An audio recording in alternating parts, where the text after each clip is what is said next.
All right, so how many of you here this morning would say, hey, Blake, I don't like conflict?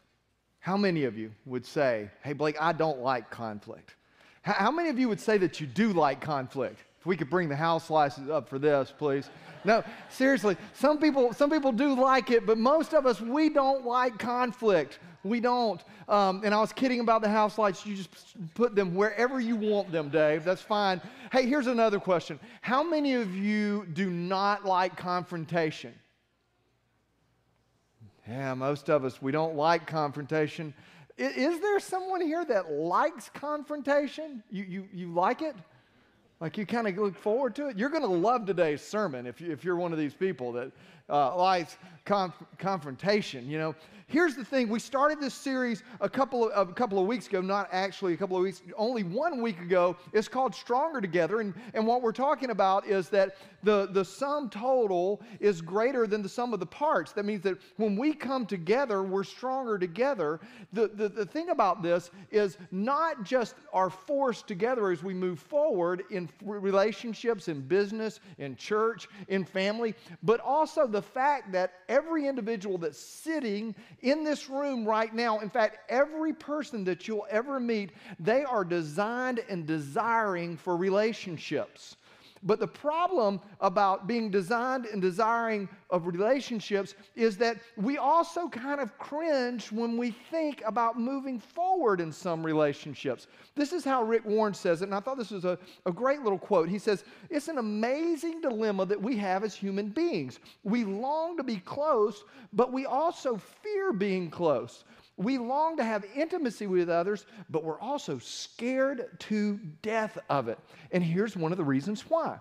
The closer we get together, both in proximity and in relationship, the higher the likelihood there is going to be conflict. And the more likely there is going to be the need for some type of confrontation. This is true in churches, this is true in marriages, this is true in friendships, this is true in businesses. Now, Beverly's grandfathers, both of them were well respected in Birmingham, Alabama. They were well-known, well-loved guys. One owned several car dealerships. I didn't get to know him. He was deceased by the time I started dating Beverly. But Mr. Foster was an executive leader at the corporate headquarters for Liberty National Insurance. This was a regional insurance company, and he had kind of risen through the ranks. And so whenever I was able to talk to her mother's father, Beverly's grandfather, Mr. Foster, one-on-one, I would always ask him what it was like to manage a company that was that big. How did he do it? And I would just pepper him with questions, leadership questions. And one day he decided to teach me a very important principle. And he did it by telling me this story. And here's the story. He said, Blake, there was this time where I was working at the corporate headquarters, and there was a region or a district that was doing well, but there was a problem in the office. And no one wanted to address the problem. Now, Mr. Foster, one of the reasons that I really admire him and enjoy being around him is that he never wanted to work around a problem. He wanted to work at the problem, solve the problem. He never wanted to talk about people. He always wanted to talk to people or with people. And so here was the problem.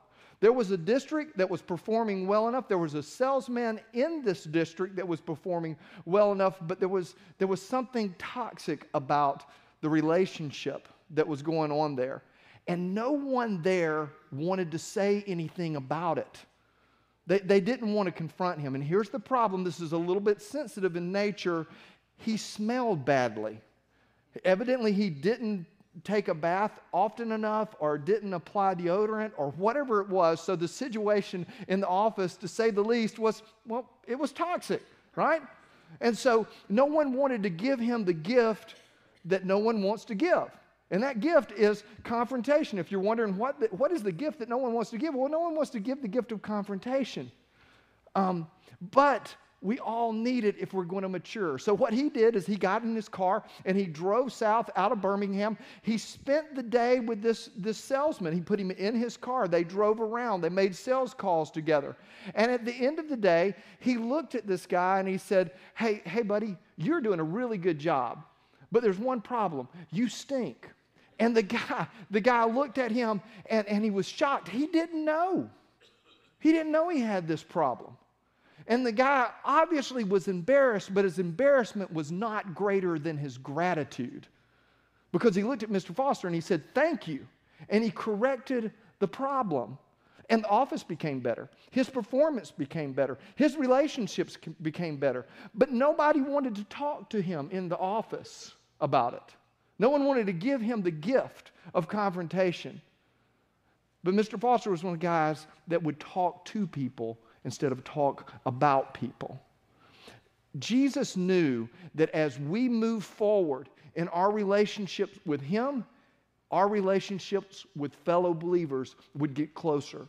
And when we get closer to one another, I think we sometimes have this kind of romantic picture that as we get closer together and we walk closer together, that we'll walk down this path and little daisies will spring up beside us as we're walking down the path, and the bluebirds will sing around us. And there's going to be some conflict. Jesus was a realist, and He knew this. And so He met this head on. See, some of you are new to church and you're wondering about church, and you're thinking, man, these guys seem to get the relationship stuff pretty good. We do it pretty well. Yes, we do. We do get it right most of the time. But sometimes we get it wrong. And that's why Jesus gave us this teaching in Matthew 18. And I want us to look at Matthew 18. What's interesting about Matthew 18 is that it's one of these scriptures that the church, the early church, there's evidence that the early church used this not just when someone did wrong to them, but just simply when they saw someone doing wrong in the church, they would confront them. Any kind of thing that was going on wrong. And let me just put the first statement up. Said, go back one. Says, if your brother sins against you. Well, the early church, they would have just applied it this way: if your brother sins, because they wanted to be stronger together.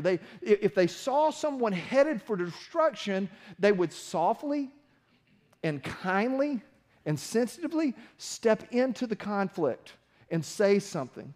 Have the courage to confront in a caring manner. Have the courage to confront in a caring manner.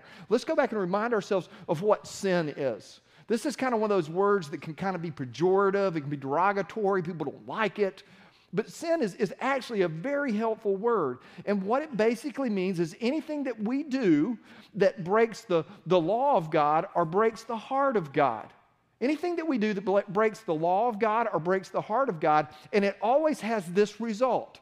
It creates distance and dissonance. It creates distance between us and God. We can't see Him quite as well because of these things that we do that break His law, break His heart. And we can't hear Him. It creates dissonance. We can't hear Him as well. It does the same thing when a brother or sister sins against you, or you sin against a brother or sister. You can't see them as well. You can't hear them as well. They can't hear you as well. It creates this dissonance and distance. And Jesus says, if that happens to you, go and show him, go and tell him his fault. Do him the favor of talking to him, not about him. Because this individual may be doing something and they're too busy to notice it. It may be that what she's doing that is hurting you, that feels like sin against you, is something that she doesn't even feel like it's not that wrong, you know? She doesn't know that it's wrong. She doesn't know that it's offensive to you. It may be that they know that they're doing something destructive. They know that they're doing something that's damaging them and maybe even damaging the relationship. But they just need someone to bring it into the light because they're keeping it in a corner. And this confrontation will bring it into the light. Show him his fault. It could be very well like Mr. Foster and the salesman going, gosh, I'm embarrassed, but thank you so much. Because see, this is what will happen. If you'll do it, Jesus says, do it just between you and him alone. See, when believers, when churches, and even if you're outside of the church, when you handle conflicts with other people this way, you know what happens? The conflict shrinks and it disappears. When we talk with people instead of about people, the conflict shrinks and it eventually disappears. It goes away because it's confronted, because it's a private matter. There are two people on the planet that know about it. And then it becomes unknown because it's not an issue anymore because it's been dealt with. It's what Jesus says. If you'll do this and he listens to you, you have gained a brother. It's interesting that this starts with the phrase brother and it ends with the phrase brother. I thought he was my brother, so you're saying I'm gaining. What he's saying is that the relationship has become more familial, more together. You have become stronger together because of this. And this is what Jesus' design is for us. There's a piece of me, I kind of want to just stop the message right here. And because our band is that good and we could just sing the rest of the time. That'd be good when Giles is like, come on, bring it. But I want to just pause for a minute and I want to give you kind of a field guide to doing this. Because if we'll do this, what will happen is that you'll be a stronger person for having confronted someone, and the people that you confront will be stronger themselves. And again, overplayed a little bit this morning, but we will be stronger together. So let's talk about a field guide. This field guide that we're going to talk about, it has 3 actions in it, or 4 action points, or 4 decision points. There's the quote from Mr. Foster if you're following in the field guide, the follow guide, but let's move to the field guide. You can either drop it, wait, move, or remember. If you're going to drop it prayerfully if you're going to drop it. And there's reasons to drop it, all right? There's reasons to just go ahead and drop it. And that may be because you have seen something that you didn't realize, and you can drop it. But never drop it because you're trying to avoid trouble. Don't drop it because you're trying to avoid trouble. Drop it because you realize, hey, you know what? This isn't necessary. Now, here's the way you'll know if you should drop it. You will no longer be tempted toward animosity against that brother. I can drop this because I'm not building a grudge here. The grudge is not growing. It's disappearing. There's no reason to do this. I can drop this. And at that point, then what happens? It stays just with you and God. And the relationship gets healthier. Other thing to do is to wait. The waiting part of this field guide, the waiting action of this, is simply to do 2 things. To cover it in prayer, and we'll talk about some of the prayers that we can pray in just a moment, but to cover it in prayer, to give time for prayer, but also give time for God's Spirit to work. Remember, Jesus is talking about someone who knows him, that is a follower of Jesus. These are both followers of Jesus, and you can pray that God would begin to work in this individual's heart, that God would begin to do things that you can't do. Because, hey, you don't have the power to do it, but you also don't have the knowledge to do it. Guess who does? God does. You pray those things in such a way, and God begins to work, and you leave space for God to work. That is wise. But delaying the confrontation because you're trying to avoid the trouble, now that is unwise, because that's going to build the grudge, that's going to create more distance, that's going to create more dissonance, and at the end of the day, it's fairly unkind to do that. The next action is this: you can move, but if you move toward carrying confrontation with courage, but be wrapped in prayer. Now, when I say wrapped in prayer, what does this mean? Well, what does it mean when you wrap something? You cover all the sides of it, right? If you're wrapping something, you cover the front end, the back end, the top end, the bottom end. You cover it all. So when you head into a confrontation with someone, when you're going to softly, kindly set down with sensitivity to that person's spirit and to the Spirit of God and confront them, you need to cover it, wrap it in prayer. So what are some of the prayers that we can be praying? This is just suggestions, but I want to just suggest a number of prayers that we can be praying. Pray that God would go before you. Just God, you got to be working over there because you know how broken I am. And I don't want this relationship to be broken. Will you please go before me in this? Pray that you would be sensitive to God's leading. I want to go as you tell me to go, God, and then ask God for understanding. And by understanding, I mean a fuller understanding. Don't enter into this confrontation with preconceived ideas about that person's awareness or that person's motives. Hear me again. Don't enter into this confrontation with preconceived ideas about that person's awareness or their motives. Let God make you aware of what maybe their awareness is and their motives is. Be sensitive to God's Spirit. Also, pray that God would make you not only sensitive to His Spirit, but make you sensitive to your brother or your sister's spirit. And while you should be prepared in what you should say, going in with facts, not feelings, going in with incidences, not seems like. Be careful with seems like. People can't work with seems like. It needs to be, when you do this is hurting me. And those feelings, you can justify your feelings. You can say, this is what I'm feeling like. But as you go in, make sure that your words are specific, but also ask God to give you the right words to say, to be yielded to His Spirit. And then ask God to give you a listening ear. Here's a prayer. God, help me to hear what my brother and sister is saying. Give me ears to hear them when I confront. It's like that old prayer. I think it was St. Francis's prayer. God, may I seek to hear more than to be heard. And then ask God to give you the humility. This is the big courageous part of this. Ask God to give you the humility to admit where you have been wrong or you could have perceived things wrongly.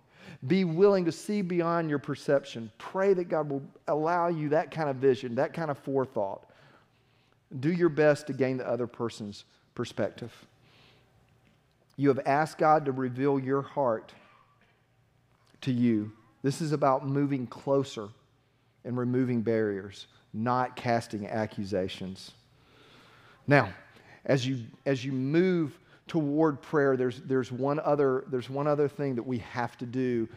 As you move wrapped in prayer, there's one other action in this, one other decision point. And that is, as you go, you need to remember your why and remember His way. Why you're doing this is because you care about that other person.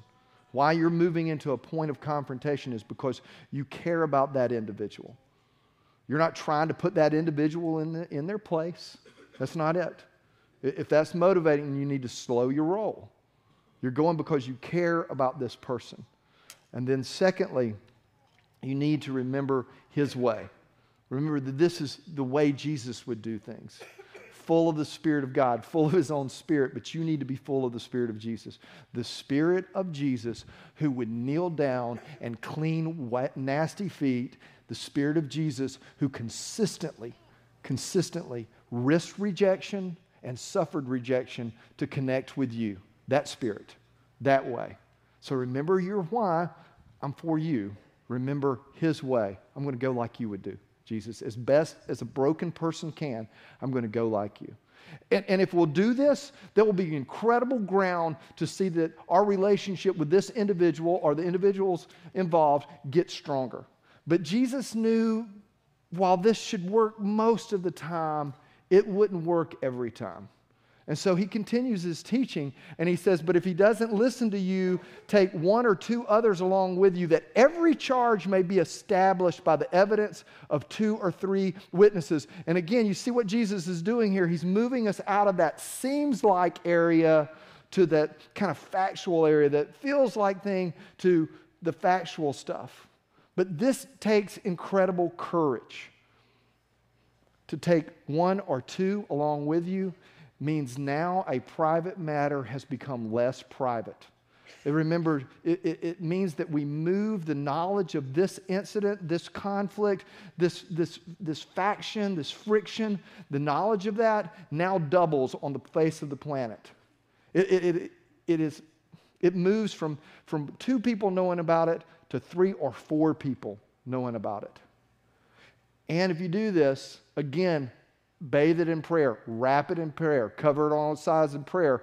But now you've got to be even more courageous, because these 1 or 2 people you bring with you, they're not coming to gang up on this individual. They're coming to broaden the perspective. So their perspective may broaden in such a way that you may see, oh gosh, I got this one wrong. I didn't see it until this guy came along with me, or these 2 people came along with me. I got this wrong. Jesus gives us this because if the one-on-one confrontation doesn't work, which most of the time it will, but if it doesn't, then we do this, and that will enlarge the chances for the conflict being resolved. But Jesus knew that sometimes this wouldn't work. And so he said this. He says, if he refuses to listen to them, then tell it to the church. Now, you've got to be thinking, man, when are we going to start doing this here? You know, that'll make for an interesting Sunday morning, you know. Maybe 2 middle schoolers have a fight, and they can't get it right, and they sit down with 4 friends, and now we're going to bring them all up here in front of the church, and we're going to figure this out. That's why we're going to send our Sunday mornings now. Not much preaching, not much singing, Giles. That's going to be it. We're going to find out what happened in this middle school drama, and we're going to figure it out. That is not what Jesus is talking about at all. The average church in America right now is 60 people. Jesus is not saying, hey, let's take 60 people and let's meet this thing out. 30 people, you don't want 30 people making a decision about anything, especially something this important that has to do with the core relationships with someone. When Jesus was talking about church, he's using the word gathering. It might have doubled this group, you know. It might have moved it from 4 to 8, maybe 10. And it was about who had the authority in the gathering of believers. That's what it was about. And Jesus, you know, the idea here is, man, if this happens, there's good ground in which you can gain a brother. But even then, Jesus knew, hey, this might not happen. He might not turn. She might not turn. She might not see her ways. You might not gain her back. And so, he says this. If he refuses even to listen to the church, to listen to the gathering, then treat him like a Gentile or a tax collector. Treat him like someone who is outside of the gathering. Now, this is serious. This sounds like ostracizing someone. Or to use a church word, this sounds like excommunication. And in a sense, it is. But you don't need to miss how he treated Gentiles. What his desire for Gentiles was. He talked about it clearly. You also don't need to forget about how he treated tax collectors. Now, let's just remind ourselves of what a Gentile is. It's most of us in this room. All right? It's anybody that is born not of Jewish descent. Okay? You're not a Jewish person. You're not a part of the nation of Israel. And Jesus is saying, hey, listen, treat him like someone that is outside. But Jesus always wanted these people that were Gentiles who were outside, he wanted them inside. In fact, earlier in this book that we're reading from this morning, the book of Matthew, Jesus had talked about how people would come from the east and the west. People doesn't use the word Gentile, but it is people from outside of the nation of Israel. They'd come from the east and the west, and they would sit down with the patriarchs of the Jewish community because they would be welcomed at the table. And how did he treat these tax collectors? And I know some of you are thinking tax collectors because you're working on your taxes now. They're due April the 15th, just in case you haven't been working on it. And so we're not talking about the IRS here, all right? We're talking about tax collectors but these were people that were born of Jewish descent. And these tax collectors, they had betrayed their country, and they were working for the enemy. They were collecting taxes for Rome, and they would collect more than Rome required. And in doing so, they were betraying their country. And Jesus said, if this person is not going to listen, set them outside and treat them like someone who's outside, like a Gentile, or like a tax collector. But never forget this. When Jesus talked about these people, he talked about people who are outside that he wants inside. So this wasn't about being dispassionate and ostracizing and cutting off. This was just saying, hey, listen, we're not going to, inside the body of Christ, inside those of us who are running hard after Jesus, those people aren't running with us anymore, so they're going to ruin us if we let them stay inside. But we are going to continue to be compassionate and kind to those outside, always offering an opportunity for them to come inside. It should not be lost on us. It should not be lost on us that we know these words that we've read this morning because a tax collector wrote them. That's what Matthew's profession was. He was a betrayer of Israel. But Jesus confronted him one day. And when he was outside, he moved to being inside because he was following Jesus. So the challenge this morning is this. Who is it in your life right now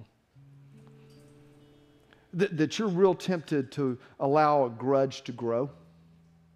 You're real tempted to allow the animosity to get larger and larger in your life? Who is that person? And when are you going to say something to them about it? Yeah, sure, you might need to wait. Wait for prayer. Wait for the Holy Spirit to work in their life. But you don't need to delay just because you want to avoid the trouble. That is unkind, and that's uncaring, and it's unwise. And it lacks courage. Don't do that.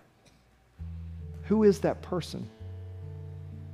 I could tell stories about individuals that have done this for me. That have been the people that have come, and some of them are quite funny. Like, you really don't need to wear that shirt when you're on stage, that kind of thing. And then there's some of them quite sober. Like when Beverly and I had been married for, I don't know, maybe 6 years. Ashton was maybe a year old, and I was so obsessed about something. I was so focused on something. It was draining the energy out of our family. And Beverly softly, sensitively, and kindly just wrote a letter. And confronted me. I don't know that I've ever felt more loved by Beverly than I have when I think back on that letter. Now, in the moment, it was a little difficult. It wasn't fun, because confrontation shouldn't be fun. But it should be courageous. It should be caring, and that's what she was. That's what you can be too. And you know the person. They're already rattling around your head. Sensitively, kindly, caring, courageously, go to them. Last question before we pray. Who's tried to talk to you? Who's tried to sit down with you and point something out in your life that if you keep moving in that direction, it's going to damage your family? Who did that? Who was the person that said, hey, man, I'm not sure, but it just seems like you're spending way too much time doing this or that? Is it time to circle back to that person and go, hey, you're right. Can you help me? Will you pray with me? Will you hold me accountable? Pray with me. God, this is a simple teaching. Of all the teachings of Jesus, it really doesn't get much more simple than this. And so, Father, I pray that this morning, as you just confront us in our spirits Lord, that you would give us the boldness. Oh, but God, make us so full of your Spirit so we will be sensitive to be stronger together by just simply not talking about people. God, give us that maturity. Can you give us that much that we just wouldn't talk about people, that we would drop it if we're not going to confront? And so, Father, I pray that you'd even move us beyond that, that we would be these people that would talk to people and with people so that we could indeed be stronger together to the lifting high of Jesus' name and to the glory of God. And I ask this in Jesus' name. Amen. In just a moment, we're going to stand and sing as we do. If you don't know Jesus, we would love to introduce him to you and introduce you to him. And there's several of us here, Susie and John and myself. We would be honored to do that. You can come during this song right down front and talk to us, or you can wait till afterwards, or you can talk to the person that brought you. It may be that this morning, you want to join our church. You want to partner with us in the good news of Jesus Christ. I'll be here to welcome you to Snyder. But here's something a little different this morning. If there is a point in your life where you know that you need to confront someone and you just need a space to pray for that, these steps down here are like an altar. You can come here and you can just pray during this song for that person that you need to confront, or maybe the confrontation that you need to respond positively to in your life right now. Let's stand together and sing.